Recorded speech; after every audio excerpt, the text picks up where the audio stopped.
લક્ષ્ય ન્યૂઝ, એક નજર, એક લક્ષ્ય. રાધનપુરની મહેમદાબાદ બેઠક ઉપર અપક્ષ ઉમેદવાર નૈનાબેન સાધુ મેદાને. રાધનપુર તાલુકાની મહેમદાબાદ તાલુકા પંચાયત બેઠક માટે અપક્ષ ઉમેદવાર તરીકે નૈનાબેન ભગવાનદાસ સાધુએ ઉમેદવારી નોંધાવતા રાજકીય માહોલમાં જોરદાર ચહલપહલ જોવા મળી છે.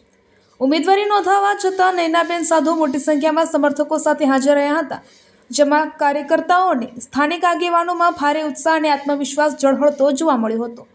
ઉમેદવારી બાદ નૈનાબેન સાધુએ પોતાના વિજયનો દ્રઢ વિશ્વાસ વ્યક્ત કરતા જણાવ્યું હતું કે તેઓ મતદાતાઓના આશીર્વાદથી વિજય બની વિસ્તારમાં સર્વાંગી વિકાસને પ્રાથમિકતા આપશે. ગ્રામ્ય વિસ્તારોના લાંબા સમયથી બાકી રહેલા પ્રશ્નોનું નિરાકરણ લાવવા માટે તેઓ પ્રતિબદ્ધ હોવાનું પણ જણાવ્યું હતું.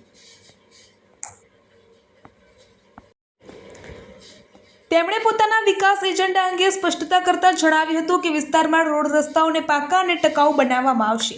દરેક ઘર સુધી શુદ્ધ પીવાના પાણીની સુવિધા પહોંચાડવામાં આવશે, તેમજ ગટર લાઇન અને યોગ્ય ડ્રેનેજ સિસ્ટમ દ્વારા સ્વચ્છતા સુનિશ્ચિત કરવામાં આવશે. આ ઉપરાંત ગ્રામ્ય સ્તરે અટકેલા તમામ વિકાસલક્ષી કામોને ગતિ આપી પૂર્ણ કરવામાં આવશે.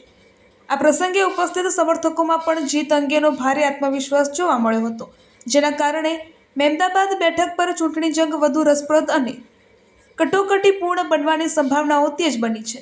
રિપોર્ટર પંકજ સાધુ, રાધનપુર, પાટણ.